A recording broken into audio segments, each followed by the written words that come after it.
Well, with me now is resident historian of the Institute of Government, Dr. Catherine Haddon, and expert on parliamentary protocol, and John Curtis, who's Professor of Politics at the University of Strathclyde and a leading analyst of public opinion, talking to us from Glasgow. Let's talk to you, Catherine, first. Thanks for coming, by the way.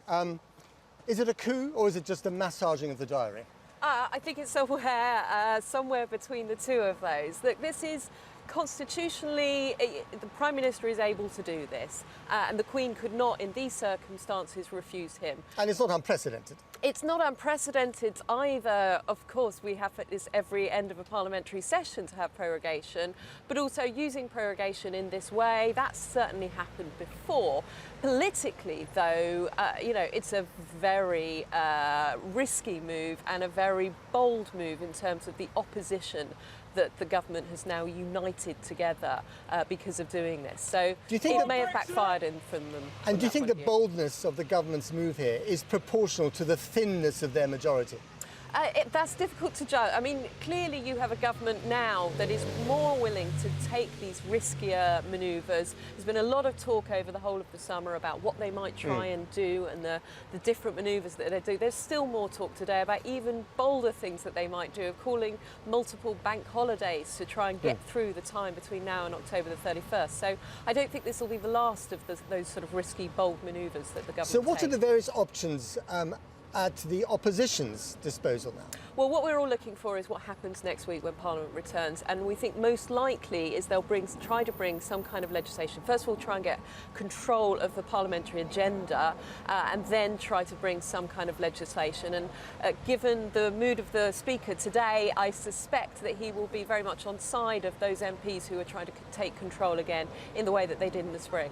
Let's turn to John Curtis in Glasgow. John Curtis, do you think this might be a trap for the opposition? In other words, you pass no-deal legislation trying to get rid of no-deal Brexit, and then we can use that as an electoral ploy against you in a forthcoming general election. Well, that is an electoral ploy, so long as the opposition are willing to play along with it. We should remember that under the terms of the Fixed Terms Parliament Act, it requires the votes of 2/3 of MPs to vote in favour of an election, and if indeed the response of the government to a successful attempt by those in the anti-no deal camp to legislate away that possibility, they could say, well, I'm terribly sorry, Prime Minister, but we don't agree there should be an election this side of the 31st of October. And in those circumstances, well, shall we say it's going to be very difficult for the government to call an election. He would have to get rid of the Fixed Term Parliament Act first. Now, when they engage in this extraordinary political gamble, the government must have been looking at some numbers somewhere. Are there numbers out there that are telling them that a risky gamble like this can actually pay off? Well, in effect, what Boris Johnson is trying to do electorally is to unite the Leave camp, which is around a half of the public, and is hoping that the Remain camp, which has been seriously divided in the wake of European Parliament elections between Labour and Lord Democrats and the SNP north of the border, that Remain voters remain divided.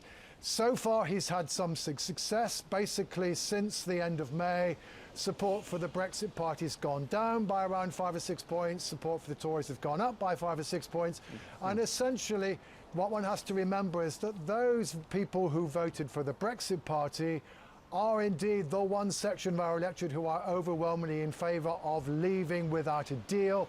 And that's the group he's hoping to win over. And certainly insofar as you're suggesting there's a trap, yes, the risk the Remain side face is that if they do precipitate a general election, that Mr Johnson will be able to unite the Leave vote and the Remain vote remains divided. But that said, remember what Nigel Farage said yesterday.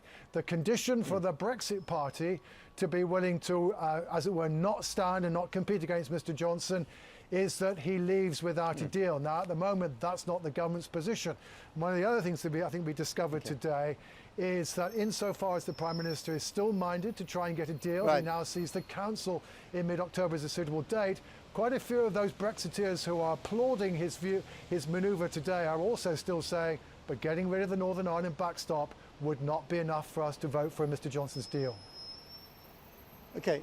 Catherine, to you, I mean, are we setting ourselves up for what we said at the beginning of the programme might be a major constitutional crisis Parliament against the government, with the people and the referendum being used as the kind of key bargaining chip? I think we're already into that situation of Parliament versus the executive, definitely. Whether or not this blows up into a full-blown constitutional crisis, I mean, that's the point at which things start to break down in terms of the but constitution we're not there yet. work. We're not yet there. We're in a political crisis, we're in a national crisis, but we've been in one for some months. Catherine Haddon, John Curtis, thank you very much to both of you.